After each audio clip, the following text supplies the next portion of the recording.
Good evening, ladies and gentlemen, and welcome to Code Compliance 101, a town hall discussion about code compliance in the city of Bowie. I'm Una Cooper, Communications Director for the city, and I'll be your moderator for this evening's discussion. We're glad you're here, and we want to get your questions answered about Bowie Code compliance. Let me begin with a few housekeeping items. Firstly, this meeting is being recorded, and it will be rebroadcast or available to view on our website and also on YouTube. It's also going out live on the government channel, and that's Verizon 10, Comcast 71 or 996. It's also available live on our YouTube channel, and that's City of Bowie MD. So if you have trouble with the Zoom call and it's easier for you to just go watch it in either of those, you can do that as well.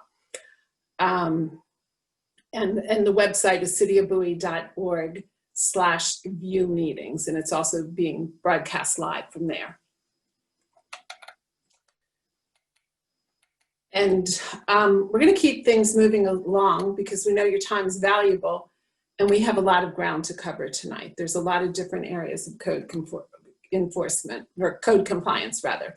But first, before we get into the meat of the program, we have been joined by two council members, and I would like to introduce them at this time. Council member Ingrid Turner is one of our two at-large council members. Council member Harrison, are you with us? Yes, and Councilmember Ingrid Harrison, thank you very much. Glad you could join us. We also have with us District 1 Council Member Michael Esteve. Councilman Esteve. Hey everyone, thanks so much for joining. I just want to say a huge thank you to Una, Jamie, everyone at Community Services and city staff for putting this together tonight. This is a conversation that residents have wanted us to have for a long time, and I'm very glad that we're here this evening with Councilmember Harrison to have that conversation. Okay, thank you very much. So now on to the main presentation. As you may know, the City of Bowie Code is one of the city's two governing documents. The other is the city charter.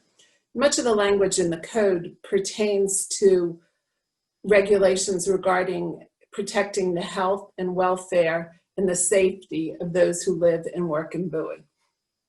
The Code Compliance Division is a city office that's tasked with ensuring that the code compliance with the various requirements that are set out in the code. Jamie Braun is the supervisor of that division, which falls in the Department of Community Services. That department is headed up by Sally Hine, she's the director, and Nick Spurgeon is the assistant director. They are both on this call and may chime in throughout the night. Ms. Jamie Braun has been with the city 27 years and is a very knowledgeable person when it comes to the city code and also to the city in general. She's going to begin with this short introduction about code, and then we'll turn right to your questions.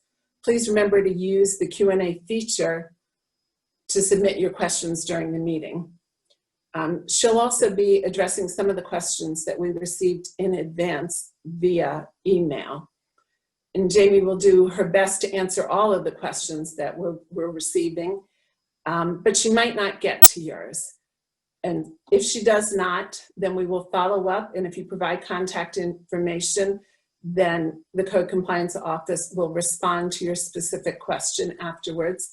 We'll also be posting all of these questions and the answers to them on our website in the Code Compliance section. And let me just tell you that section, it is cityofbowie.org/code compliance. We're really original there, but that will get you right to where you need to go. And now, that's all I have to say for now. I'd like to turn it over to our Code Compliance Supervisor, Jamie Braun. Jamie, welcome.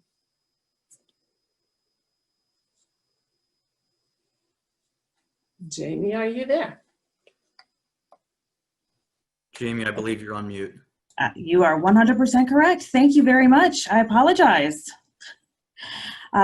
It's the first time. Anyway, so good evening, everyone. Thank you for attending and giving us this opportunity to review what code compliance entails in the city of Bowie. I'll go through a little brief history. So what does code compliance, why does code compliance exist? Codes are established to maintain the health, safety, and welfare of communities, as well as maintaining property values. As Bowie grew in the 60s and 70s, the City Council established and enacted housing and property maintenance standards within the Bowie City Code. Much of the ordinances were modeled after the Prince George's County property maintenance laws at the time, and the first code officer was hired in 1973, and the division has grown to its current staffing of 7 full-time officers and 1 manager as it stands today. So what does that mean? All of our code officers and manager are certified as International Code Council Property Maintenance and Housing Inspectors. That's a national certification. So we are very proud that all of our officers have that certification. We have 2 officers that provide the code, the enforcement of the rental license and inspection program. We have a senior officer whose primary focus is the commercial property compliance. Then the city is divided into 4 separate areas with 1 full-time officer assigned to each area. I'm going to note that the majority of our staff has been working for the city for 10 or more years in code and code compliance. And so we're very knowledgeable and have a lot of experience with the city and the residents. So our coverage hours are Monday through Friday, 8:30 a.m. to 9 p.m. and we have availability on Saturday and Sundays as needed. We also collaborate with other organizations, state organizations and county organizations such as State Highway Administration, Prince George's County Zoning, and the Department of Permitting, Inspections, and Enforcement. Various homeowners associations across the community, as well as other City of Bowie departments like Public Works when we're needed. So I'm going to move on to take a quick breather for just a second and get my computer to catch up with me. And it's not. There we go. That's okay. Here we go. Sorry about that. So our next issue is private property rights. Code compliance officers survey and investigate the majority of concerns from the streets, sidewalks, right-of-ways, common areas, and walking paths throughout the community. So homeowners associations have walking paths that sometimes go behind the homes and such, so we can look at things from those areas. Challenges to this include the issues that are in rear yards, behind fencing, under covers, vacant properties, and obviously COVID-19 has certainly presented some challenges as it has for many of us. So most violations of the city code require a court order before the city can make the repairs if the resident doesn't cooperate. The legal process to obtain a court order is lengthy and can result in violations remaining for longer periods of time.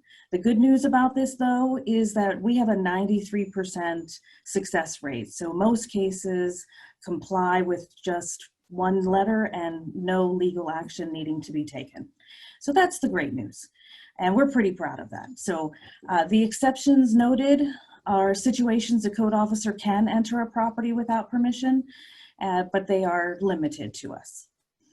So I'm going to move on to vacant properties. This is something that does come up a lot for our code enforcement division. The city does not have a separate set of ordinances or laws for vacant homes. The same laws apply to both occupied and vacant houses. We have less than 100 vacant properties in Bowie at this time.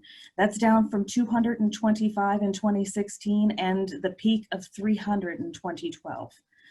So in 2018, the City Council created the Abandoned and Vacant Property Task Force that brings multiple city departments together to address the myriad of potential issues that tend to plague vacant homes. Code compliance completes an inventory survey twice a year and monitors these properties throughout the year to be sure that they stay in compliance. So we're going to move on to common violations. The city code outlines processes to address and correct code violations and regulates most property maintenance concerns, including those listed here. Code compliance does proactive compliance, driving through the communities, as well as responding to complaints. Last year, we had about 4,500 violations that were cited, and with that aforementioned 93% compliance or success rate without having to go towards that legal process or getting a court order. So that's good. There are things though that a lot of people think should be violations, but they seem like they should be there, but they're not actually in violation of the city code. So we have some examples provided in this next slide. Here we go. Thank you. And the examples provided here are a few issues we generally have to explain are not regulated by the city code at this time. We urge you to please contact us by phone or email so we can answer any of your questions that you might have about the code and if something is a violation or not.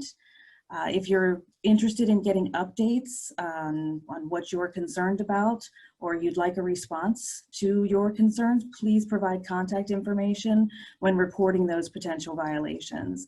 That's key for us. We have no way of getting in contact with anonymous complaints or the people who make them, unfortunately. But if we are absolutely willing to speak with you in an extent. So the next thing that we're going to review is there are situations that involve other agencies. And I'm going to focus mainly on Prince George's County and State of Maryland agencies. So listed here, we work cooperatively with those agencies to resolve citizens' concerns. We also urge residents to contact those agencies directly so updates from the appropriate governing source can happen. Also, parties and gathering restrictions for COVID-19 are being enforced by the Prince George's County Department of Permitting, Inspections, and Enforcement. So that's not being done by city code enforcement officials at this time. So the couple more things here. Our rental housing program. So we have a rental licensing program. We have approximately 4,500 registered rental properties and about 2,000 apartment units here in Bowie. Congregate living or group homes, as they are often referred to, are required to be licensed and inspected under this program. And as the same with all registered rental properties, but some of these group homes require additional licensing issued by county or state representatives that the city doesn't enforce or have the authority to look for. So, but we are inspecting them just like every other rental property. And so my last part here is we really need your help.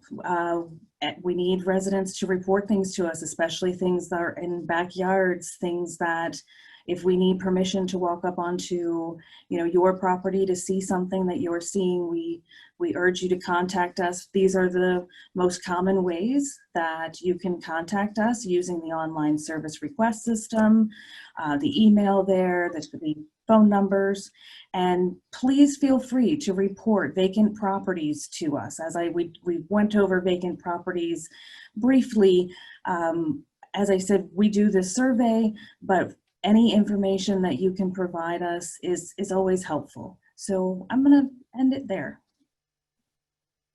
Thank you, Jamie. Before I go any further, I would just like to say I am so very sorry to Council Member at Large Ingrid Harrison. I did not say Harrison before, and I apologize. We're glad you're with us, Council Member Harrison. Okay, now into the questions. We have grouped the questions according to topic, and we'll try as the ones come in to fit them in with the different categories that we have come up with. based on the questions that came in initially. So stay tuned. It may take a little while to get to your question, but we will get to it.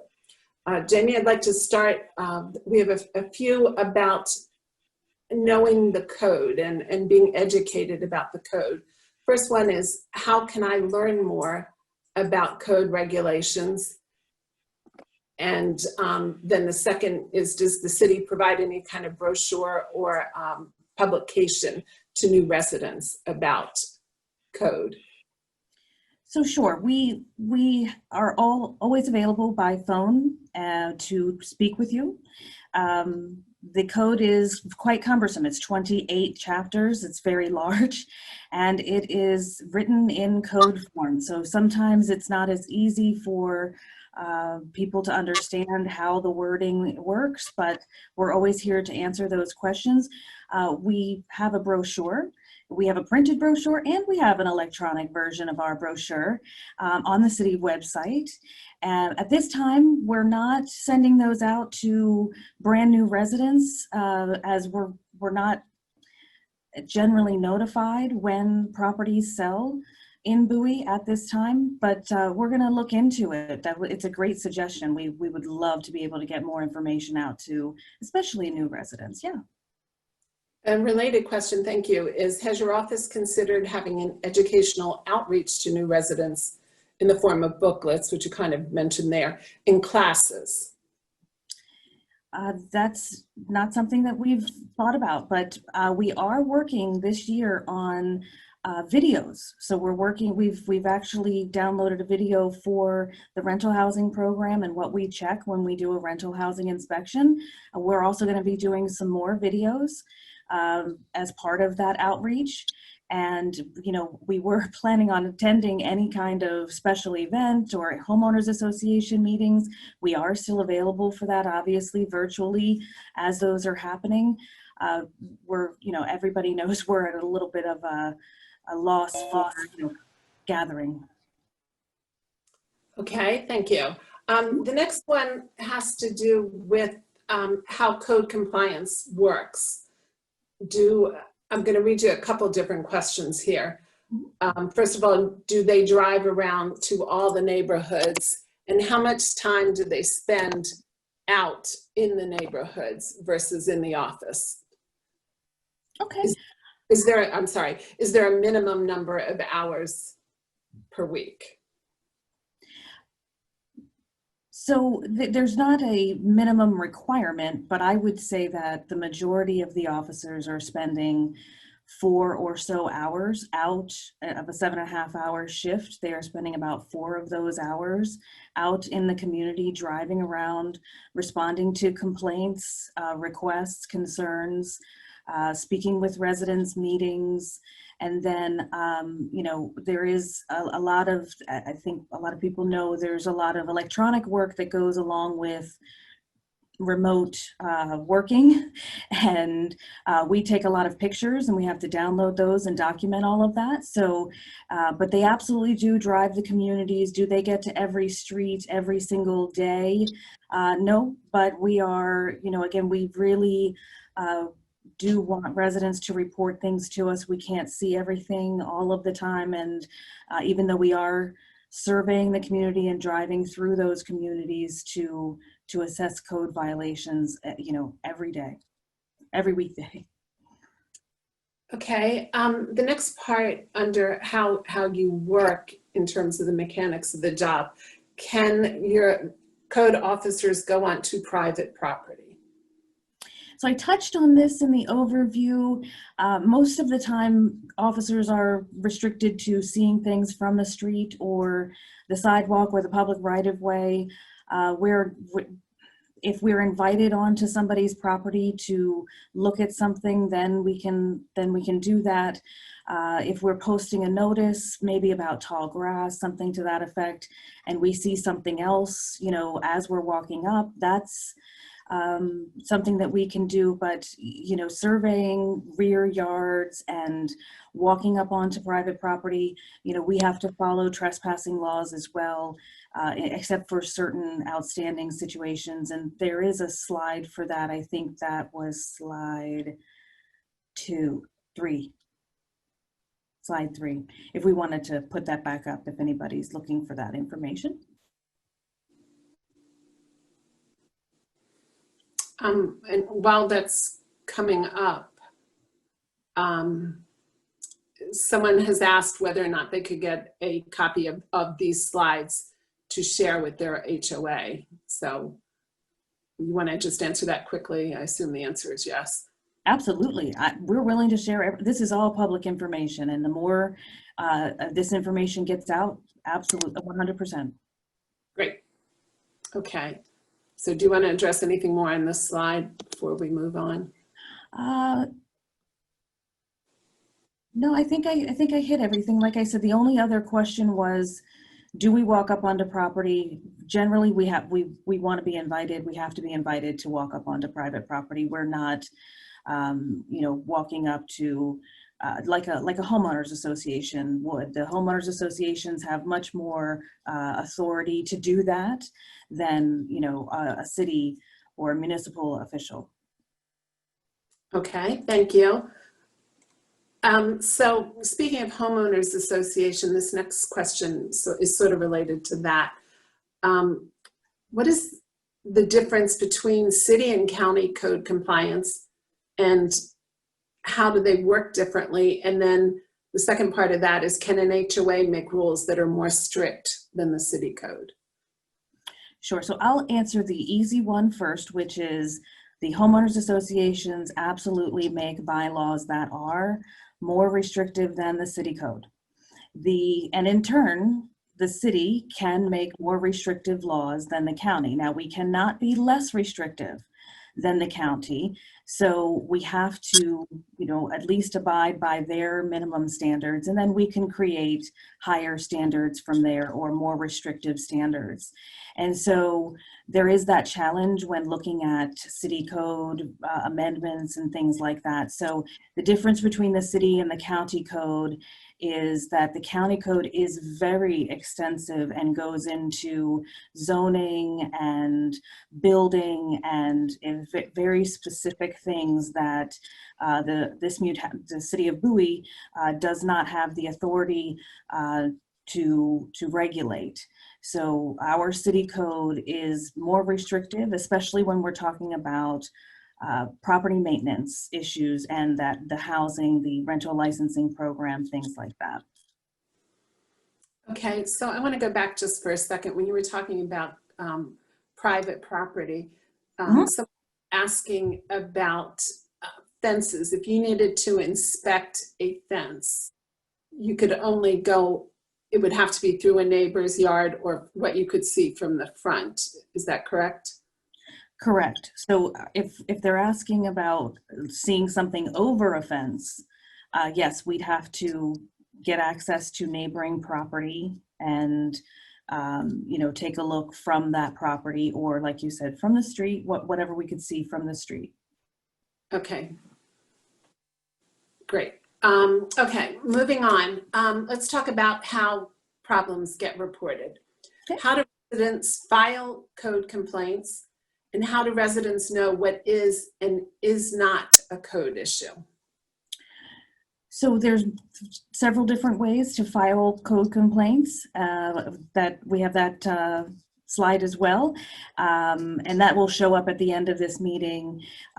So we have email, phone, and that service request system through the city's website.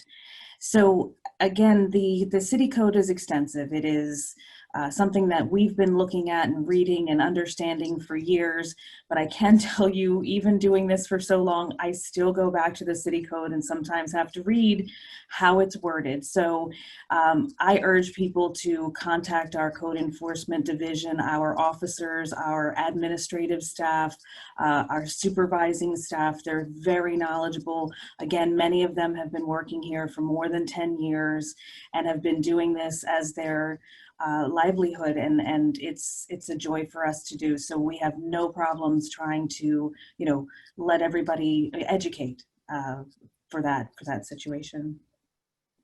Okay, and I'm just going to add something here as the communications director. I'm going to make a plug for the series of videos that you guys are working on. The first one that has been done is about rental inspections, which is one of the aspects or the areas of responsibility for code compliance. So this short video, it's less than 10 minutes, and you go with the code inspector, or the code compliance officer, as he does an inspection through a rental property. And it's Dennis Murphy, and he explains each of the things that they look for. So if you had a rental property, looking at this video before the inspection might make you feel at ease. It may make you want to address different things, but that's the first in our series, and we think that will go a long way in helping to educate people about code compliance. Okay, the second question under reporting the problems, how do residents know if a complaint that they have filed has been addressed? In this case, the person says sometimes they call and nothing seems to happen. So again, I would reiterate the contact information, and we would need contact information to be able to respond and provide updates. Sometimes at any given point, each code officer is handling about 200 cases at a time. So unfortunately, sometimes things like complainant information will be recorded, but if we don't see it, we forget that we need to contact you and let you know what's happening. So don't ever be afraid to reach out to us and ask us for an update. I know that sometimes it feels like things aren't happening. I think I mentioned this in the overview. If we have to go the legal route for non-compliance, it is a lengthy process, and it can feel like the violations go on forever. But we are following the rules and making progress in that part of the enforcement process. So we appreciate your patience. And again, please just contact us. Even if you want to stay anonymous, you can ask, hey, I was wondering if there's any update on this address, and we can look into our system and provide that information to you. Not detailed information, but at least an update of where the case is in that legal process. Okay, thank you. Let's see, I think that's all on the reporting of problems. Now we're going to move to, well, actually, before we go on to that, can you talk a little about reporting a problem anonymously and how you can do that and what the implications are of that?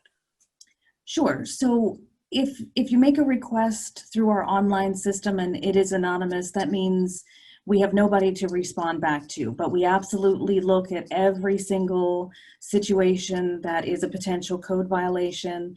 But like I said, unfortunately, with an anonymous request like that, there's no customer to respond to, so it feels like you might not get a response. When it's a phone call, people are allowed to make anonymous complaints. They never have to leave their name, address, phone number, anything. That's always an option. And the officers, again, will go out there, investigate, see if the violations exist or if there is a violation, and cite properly. But again, at that instance, we wouldn't have anybody to respond back to. But again, you can contact us a few weeks later, month later, if it's still not done to your satisfaction. You can contact us for an update. It's best to speak with the officer for that area rather than our administrative staff. But we will do what we can to get you the information so that you don't feel that it's not being addressed. Okay, great. Thank you. Okay, now I'd like to move on to these next series of questions are about when someone receives a notice. And actually, before receiving a notice, this person asks how many warning letters are sent before fines are issued? And do code compliance officers actually speak with the offenders reported and observed? Good question. So we We issue a notice of violation because that's what is required in most situations by the city code. If we don't receive a response from the person who received the notice, then we don't have any information to let us know that they're working on it or there's a special situation. So, you know, all of our letters in bold letters say, please call if you need more time. We make every effort to work with residents to bring those properties into compliance so that, you know, it doesn't have to go to that legal process. At this point, we are issuing, most of the time we'll issue a first notice, warning, and then a final notice before we move on to that legal action, municipal infraction process, which Una, I didn't get a chance to explain before. I think that I can go through that if somebody wants me to. So we're always willing to work with homeowners and try and get those compliance issues taken care of before we have to go to that legal action. Did that answer that? Yeah, I think so. If people want to, they can ask another question if they need more detail on that. This poster asks, are the officers supposed to post violations at the home prior to any mailings? Good question. As I said, the code stipulates, it outlines the processes that code enforcement has to follow. So there are certain violations that we are required to post the notice on the house. We do a courtesy backup mailing notice as well, except for repeat violations. But we do, like I said, there are situations where the code requires us to post the notice on the house, and therefore that's why notices are getting posted. Those include tall grass, stagnant water in pools, trash can violations, inoperative vehicles in certain cases, and basketball hoops, things being stored in the right of way, things like that. So, and yard waste, trash collection type items. So those are the things that require that posting, but we do try and back that up with a mailing of a notice as well as that posting, but the code that requires that, yes. So in the case of a mailing, is it going to the resident or the property owner? If we know that that property is a rental property, we will send it to both the occupant and the owner or the manager for that property. We have that information in our rental licensing program. So we have that capability of notifying all parties involved. And we do try to do that in most cases, but especially those cases of vacant homes. So we will notify resident agents, managers, mortgage companies, substitute trustee attorneys that are handling foreclosure cases. So we're trying to do our due diligence and notify every party that could have an interest in that property. Yeah. Okay, great. What if someone has been cited and they don't have the financial means to comply with getting, for example, something repaired on their house? Sure. And that's a common concern, especially now. So again, we do make every attempt to work with property owners. As long as there's some type of progress that can be made. For instance, if they are asking for an extension, we will grant extensions. Sometimes we will ask for a copy of a contract so that, you know, we can know that they have the intention to make the repairs. They've hired a contractor. Now we're just waiting for the materials. I've heard this a lot recently, that materials are not being found because of, COVID-19 and they're in short supply. So, we're giving longer extensions for, these types of situations. There's also a lot of programs out there. There's the Christmas in April program. I believe that there's the rehab program through our grants office that is still functioning. We try and connect them with as many people that can help them, sometimes even suggesting their religious churches or assistance from their religious organizations. So, but again, we do our best to work with every single resident to give them the opportunity to make those repairs. Okay, there's a couple related questions here to that. And I guess if you could, the question is, and you've kind of gone into it, but does the city have a program to assist people who need help with property upkeep? So if you could just talk for a moment about neighbors helping neighbors.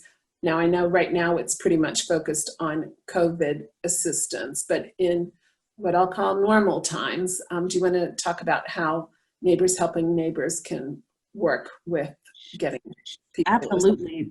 That program was started by our community services director.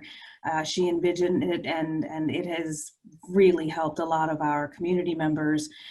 If you are somebody who is able-bodied and wants to help your community members, you can sign up to be the volunteer. If you are a senior citizen or disabled, handicapped in some way, you can qualify for those benefits. There's a little review process, and going through different organizations.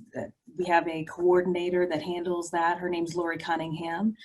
Like you said, they're not doing that right this moment, but in average times, they do make a huge difference. Now, it's usually a one-time visit. It's not meant for ongoing maintenance. So if there's a situation where, well, we just need to get all of these bushes and trees trimmed away from the house, that's a perfect solution, a perfect example of how neighbors helping neighbors can help. Yeah.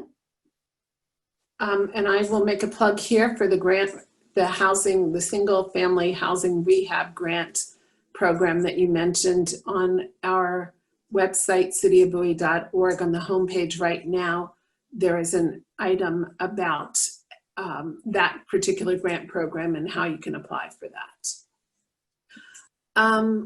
Okay, the next couple questions. Oh, and I did want to mention the Teen Job Bank. So the Teen Job Bank is run through the Youth Services Division, and it's not free, but it matches people who might want to hire a teen to clear their backyard or rake their leaves or something like that, with teens that are looking for to earn some money. So the arrangements, the financial arrangements are worked out between the two parties, but Youth Services does facilitate that program and matching people. And those applications on our website at cityofbowie.org/cityforms. And I just got a message from the Community Services Director saying the Neighbors Helping Neighbors program has restarted and is back to helping with the kind of things that we talked about that were happening pre-COVID. So if you want to help someone in need, there's a form to volunteer. And if you need help through the Neighbors Helping Neighbors program, you can also do that. And that keep giving you a lot of different website links to different pages, but cityofbowie.org/NHN will take you to the Neighbors Helping Neighbors page. Okay, back to questions here. These next couple ones are about well, first of all, you were talking about the whole process. Is there a way for people to appeal code violations and citations? So, Una, it's hard to explain the appeal process without explaining what the legal process is. So I'm going to try and briefly go over what that legal process looks like. So once we've confirmed violations are present at a property, we issue that notice of violation, we provide a reinspection date, giving the resident the opportunity to comply. We make every attempt to work with homeowners, as I said. So the legal method that we use is a municipal infraction, which is a civil citation. State law requires that the proof of delivery of that citation, and then the city must wait 30 days before taking the next step to go to get a court order from District Court for Prince George's County. District Court hearings generally occur 3 to 4 months from the date that we send the request to them.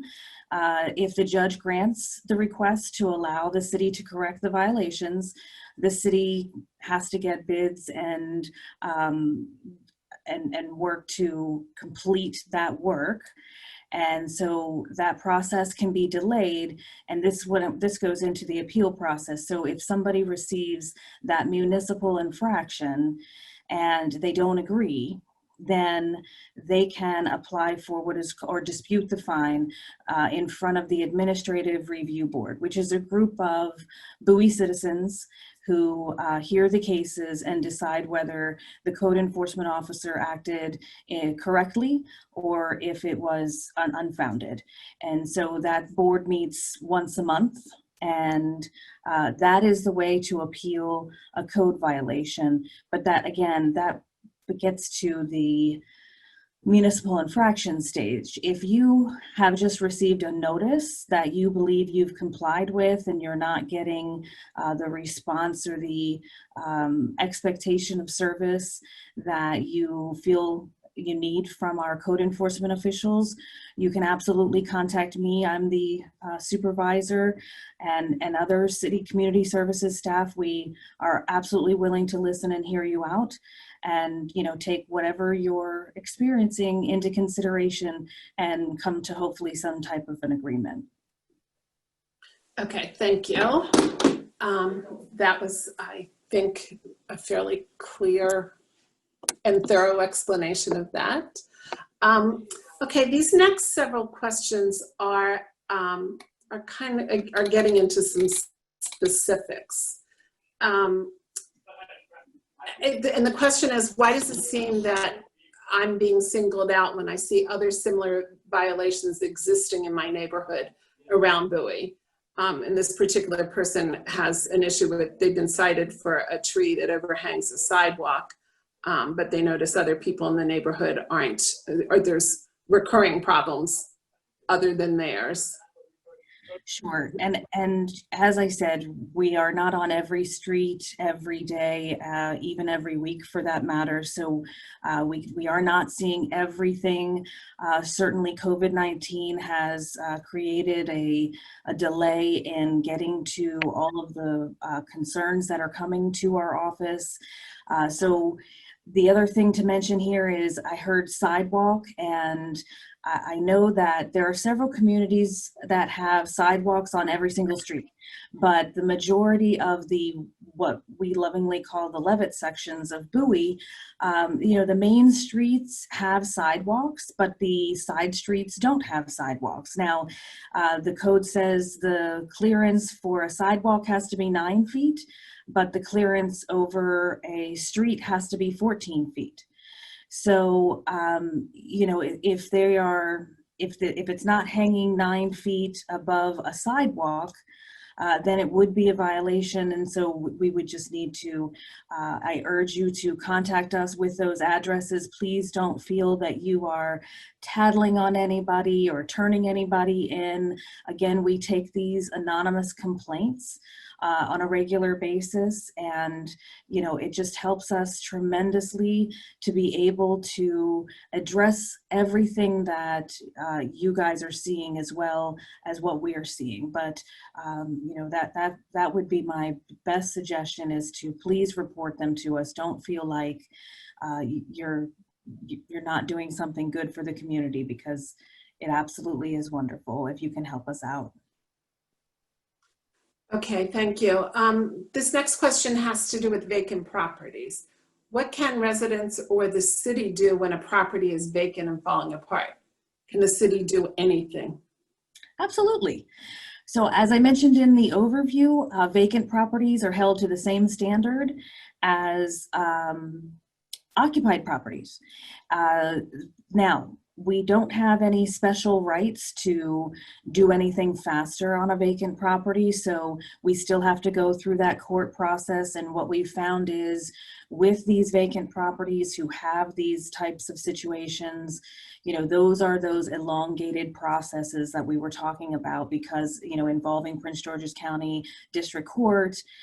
So, you know, unfortunately, it feels like those vacant properties are, you know, falling apart, but, you know, we are doing our best to, you know, again, hold them to the same standard that every house is held. But what we're finding is because they are vacant, because people feel that they are no longer responsible for the home, let's say. So if a foreclosure has begun, we noted that a lot of people will get that first notice and move out and find another place to live, but the foreclosure process takes a year to 18 months sometimes. So so it's what, I hate to say this, but it's kind of in limbo. But so we are, you know, again, following that legal process so that we can get those violations corrected as quickly as possible and hopefully before it becomes more of an issue. But yeah, they are held to the same standard. Vacant properties, occupied properties, same standards. Okay, thank you. And as we go through these questions, I'm trying to pick the ones that will, I think, be most commonly that other people are wondering about. There'll be a few that are very, very specific, and we may not have time to get into the specifics of a particular case. But if we do not, then please follow up with Jamie afterwards via email or by calling so that we can get the matter addressed. Mm-hmm. Okay, this question has to do with businesses and what your role is in addressing business problems. This poster says there's a store at Bowie Town Center that's a mess. It's dirty and disorganized with things all over the floor. What can be done about it? So the City of Bowie Code Enforcement Compliance Division has authority on the exterior of the commercial properties. The interior portions of commercial properties are regulated by Prince George's County, the Health Department in certain instances, and the Use and Occupancy Division in some other instances. So each, dependent upon what the issue is, the county can claim enforcement or can take over enforcement, but we also urge people to contact the Bowie Town Center managers, the owner of the particular business that is in disrepair. And there are generally, when it comes to commercial properties, there are resident agents that have to be assigned to those properties because several of the owners are out of state. So there's, again, what we talked about before, all the parties involved or all the interested parties. So if you need help finding that information, we absolutely can assist you with finding the correct contact information. And again, reporting it through Prince George's County, click 311, their online request system. They can address those interior concerns on all of the commercial properties, but city code compliance is limited to the exterior portions of the commercial properties. Okay, thank you. This one's about a shed, an unkept shed. Is there anything the city can do to get my neighbor to fix up his backyard that has an unsightly, dilapidated shed that backs up to my yard?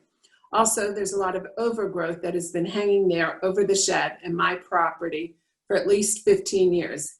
It is difficult for me to get rid of it as it hangs over my fence. Okay, so this is twofold. Yes, absolutely, we can issue notices of violation for sheds in disrepair.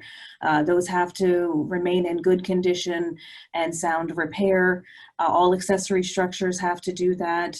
So this is one of those challenges where we wouldn't see that just driving through the community. That's something we're going to need permission to go onto neighboring property to look at the concern and then issue any kind of notice of violation. The overgrowth is a little bit more involved, for lack of a better term.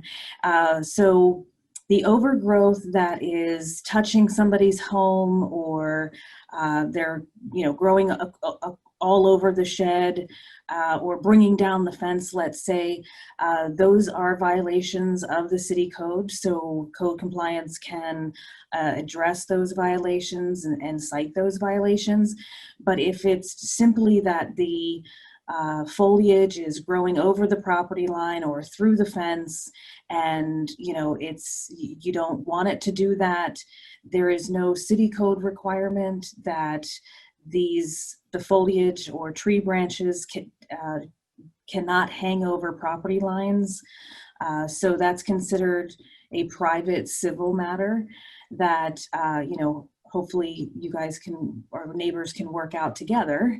And so, but the city does not require that people trim branches, especially obviously live foliage, from across property lines. That we can only require them to have those pedestrian clearances for sidewalks along the street and the street itself. So if half the branches of a tree happen to hang over into my yard from a neighbor's yard, as long as there are no other violations in terms of clearance or something like that, then it's absolutely fine for it to be that way. Right, because when you're talking about tree branches growing over property lines, that's not involving a right-of-way, sidewalk, or street. So, that's considered something that is a private property matter or a civil matter, individual. And so it's, one person wants the tree to grow and the other person doesn't want the tree to grow. I've heard it referred to as Massachusetts law, where your property line goes all the way up to the sky and you have every right to cut anything that hangs over your property line. You can't go onto private property to do it without permission, obviously, but you do have the right to cut back any branches that hang over the property line, or even vines, things like that. I do understand with this question, it's difficult to try and get to it. That is a challenge. I understand that. Okay. This one's about lawn maintenance companies. Lawn maintenance companies can cause issues due to the hours of work and setting lawn waste bags on the curb too early or past the recycling pickup times when they are left until the next time, often for days.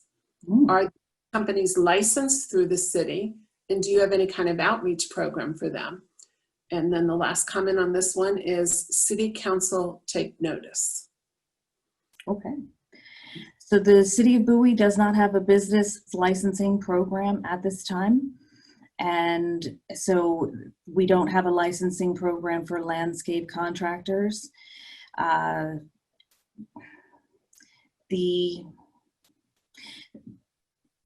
recently had, I'm sorry, I thought you were trying to remember the question. That's why I was interrupting you. So is there anything that the code can do, that code compliance can do to prevent these bags being put out earlier if a maintenance service comes on Monday and the yard waste day is until Wednesday, for example? Sure. So putting trash out too early is a violation of the city code. You're allowed to put trash out after 5 p.m. the day before scheduled collection. And if it's out prior to that, that is a violation of the city code. And, you know, code officers do cite those violations. That's included in that, that posting notice, or what we like to call a door hanger.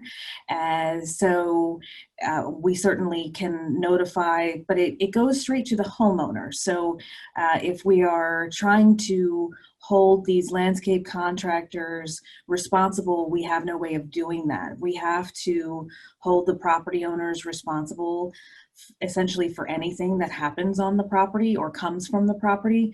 So it seems unfair. It sounds like it, but that is what the code requires us to do. And that, again, it's that legal process. We need to have proof that you know, a certain person put the certain violation. So we do cite those violations, especially when those are definitely something we need to receive those complaints about. That is because of our excellent trash service here in Bowie. They really do clean it up so quickly. It's hard for us to catch it, honestly. You know, if somebody puts it out at 3 o'clock on a Tuesday night for the Wednesday collection, it's hard for us to catch that. But you know, absolutely, if that's a concern, please report it to us. We do have to hold the homeowner responsible for that violation, though. So that's Okay. This next question I'm going to read, you're already aware of, and I know that you have answered this person, but I'm going to go ahead and read it in case other people have experienced something similar, because it is kind of unusual. This person who sent an email said, I have a Levitt home a few doors away from a home where the owner continually emits smoke from the chimney. This has been going on off and on for some time. Here we are in the midst of COVID and doing our best to quarantine, and we don't need anything to add to anyone's state of health. A while ago, the smell was very rancid, like maybe old rags or diapers. That's not happening recently, but twice a day, you can see this veil of smoke coming from the chimney, and the odor has a sickly sweet smell, is the only way I can describe it. The smoke, and I'm skipping a few things here, but the smoke sifts into our home, no matter how good the doors, windows, and seals are. The odor wafts into the outside vents and into our homes. It makes my eyes water, and I can smell the smoke. They do not put out much trash, many times nothing, so one has to wonder if they are burning trash.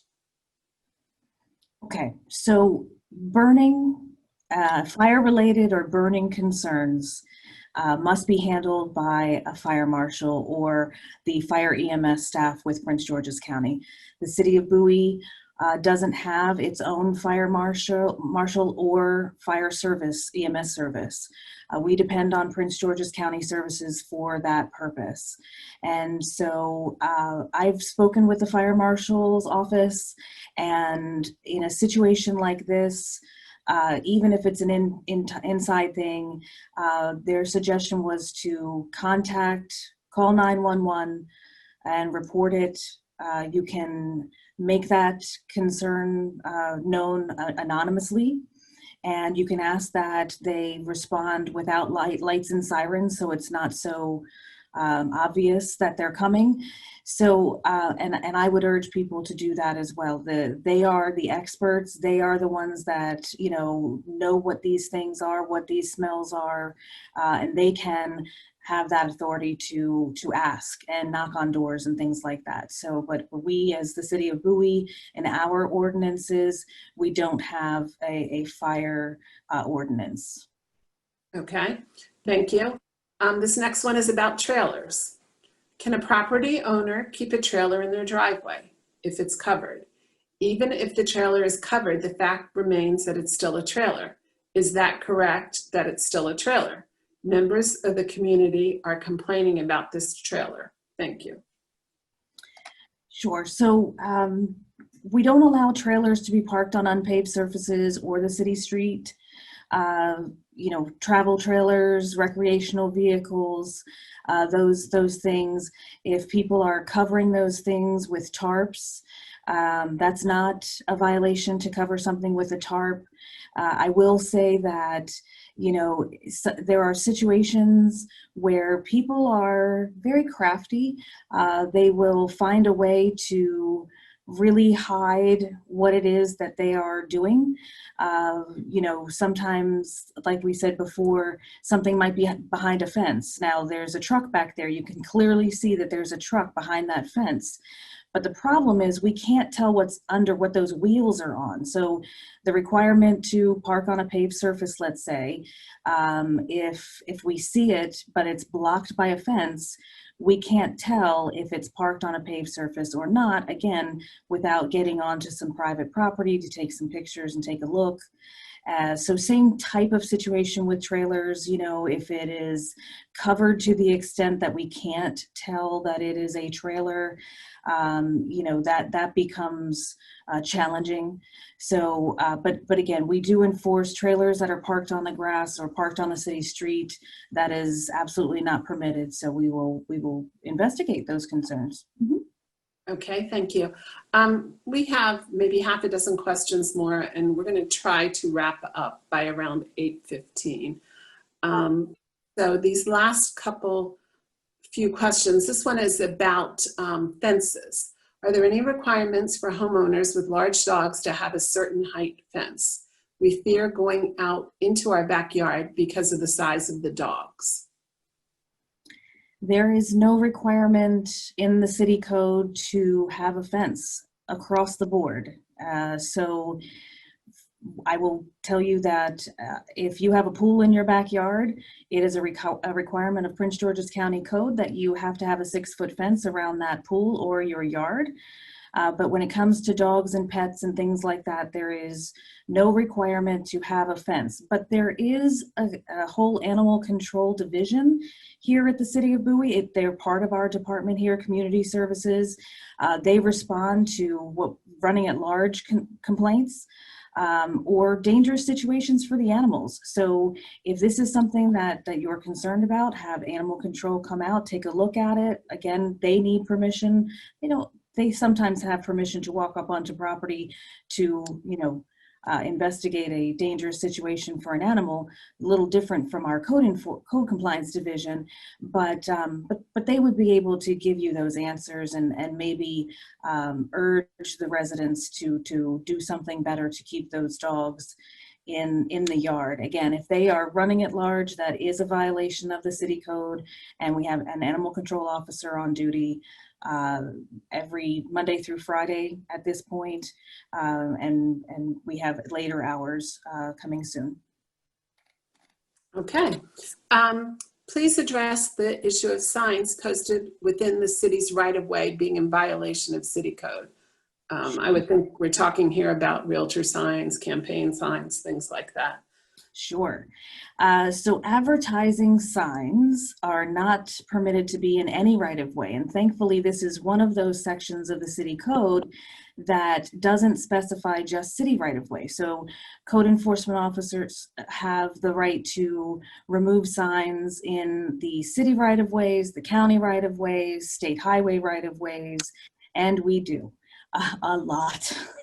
And so it's sometimes taxing, but we do it. Now, when it comes to real estate signs, those are permitted to be up on the weekends. So 12 noon Friday to 12 noon Sunday or noon Monday.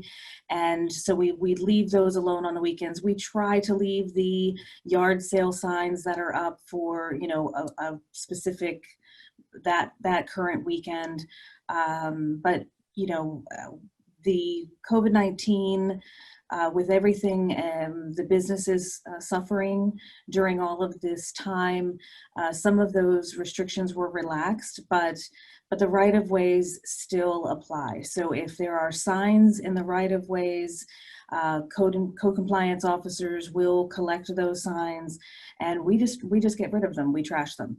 But now campaign signs, same thing. If they're in the right-of-way, they are not permitted to be in the right-of-way at any time. They can be on private property, and so those are not something that code compliance can address. But Going back to the right-of-ways, like I said, we thankfully have the authority and permission to remove signs from all right-of-ways, county, state, and city right-of-ways. So we do a good job keeping the city clean, I think. But please feel free to let us know if you see something that we've missed. We will do our best to get rid of it. Okay, thank you. Are there any residential codes currently in place that are not enforced? It seems like there are many commercial vehicles parked in residential areas. This is a very good question. I'm so glad you asked. So there are illegal commercial vehicles, and then there are legal commercial vehicles. So legal commercial vehicles are vehicles like vans with ladder racks, and they have lettering that's under 4 inches in height. They're not box vans or something to that effect. Those are legal commercial vehicles, and you can have them parked in your driveway. You can park them in the street. So those are legal commercial vehicles. Illegal commercial vehicles are vehicles that are over 7,500 pounds, ones that are, like I said, the box truck, over 300 cubic feet of load space, those with lettering over 4 inches in height, obviously tow trucks, crane trucks. In the code, it's written as a stake platform body truck, but if you can picture one of those trucks where the bed has been converted to, the wood panel sides and the bed is just flat, that's considered a flatbed. That is also an illegal commercial vehicle. So what we've found is there are lots of people who have commercial vehicles, but they're the legal ones. So they're not being cited because they are within the city code. Now, illegal commercial vehicles, we do cite those parking in the street and on residential lots. I have to admit, during COVID-19, with everybody being home and that stay-at-home order, that was one of the last things that we went back to full enforcement. We are back to full enforcement. This is another situation that if it's at night or on weekends and we need to, schedule somebody to come in for that, we will absolutely do that.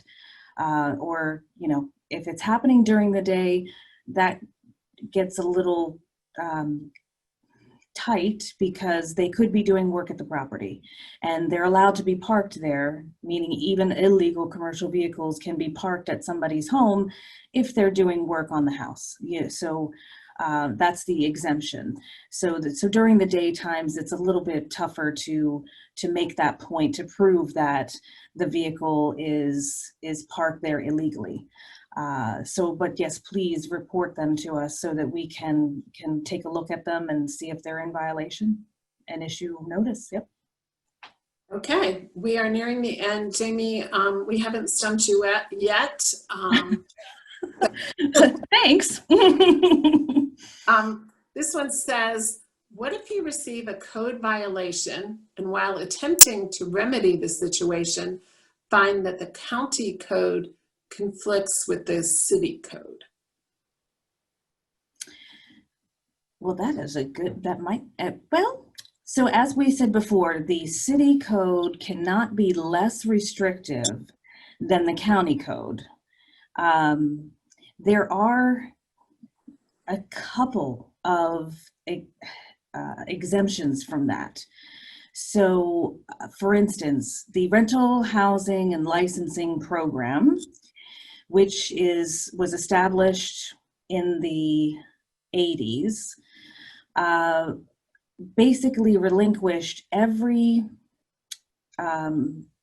the license requirement and all of the related codes in the county code, relinquish that all to the city. So therefore, in that particular instance, there are times that we can be we are not generally less restrictive, especially in our rental housing program. I would say we're more restrictive. We do inspections yearly, whereas the county, I don't believe they come out unless they're requested to come out to do an inspection. So again, that's the rental housing program. But I would love to find out what the conflict is, because that's not something I've heard of before. Like I said, we are normally more restrictive than the county. So we are permitted to be more restrictive. We can't be less restrictive. So. Okay, so I'm going to ask the person who posted that question to contact you with specifics, because we may have an issue or we may not, or it may just be a misunderstanding. So thank you for that question, though. And this one, someone asked, is the copy of the city code that's currently on the website up to date? As far as I know, yes. The city clerk, if there is a change in the form of an ordinance adopted by the city council, then she takes care to update the code and update the version that is on the website. If you have a specific concern there that something doesn't seem right to you, if you do have that concern, then please also bring that to our attention. Okay, and this is the last question, and then there's just a couple of comments. This question, and I'm not quite sure I understand it, but I'll read it. It says, if you put your trash into a trash stowaway, will it be retrieved from the stowaway in the driveway, or will you have to place the trash on the curb? So I think what they're asking here maybe is one of those big, very large rolling cans, if that has to go to the curb. And the answer would be that yes, your trash needs to be down at the curb in order to be picked up. Correct, Jamie? Yes. Now, right now, the city code allows you to put it out in containers or in plastic bags. So it's an either or, not a you have to remove the bag and put it at the curb. And I would, especially with everything that's happened with COVID-19, I would think that, keeping it in those stowaways and putting it at the curb is probably the safest and way to put the trash out for now. Okay. I think we are at 8:15, and I said I was going to stop there. So there's just a couple comments that I want to read. One says, this has been good outreach, informative, and handled well. Let's do it again. Thanks. And another person says, thank you, Jamie, for all this great information. So Jamie, do you have any closing comments before I wrap things up? Anything else that you wanted to talk about? I will say one thing. Like I said, many of us have been working here for a very long time. We're very dedicated to Bowie, to the community. I grew up here in the Overbrook section. We love this community as much as you all do. So we really care. So please don't hesitate to reach out to us. We always want to talk with you. It's great. Okay, thank you. So I'd like to thank everyone for participating tonight. As we said before, the code was established to protect the health and safety and welfare of all those who live and work here. But it also has the effect of fostering a sense of pride in our community, and it helps to maintain all of our property values. You're on this call because obviously you have an interest in some way with code compliance, whether it's about particular enforcement or something you've always been wondering about. We encourage you, keep on asking the questions. We got a lot of good stuff. We kind of anticipated some questions, some of them we did not. So it's good to hear from you because, everybody's having a different experience out there. We thank you for being a conscientious homeowner and for letting us know when you find standards that aren't being maintained in your neighborhood. We absolutely want to hear about it because we're all in this together. So with that, good night, everyone. Thank you very much. Stay healthy, wear your mask when you're out in public places, and remember, your code compliance office is here to help. Thank you very much.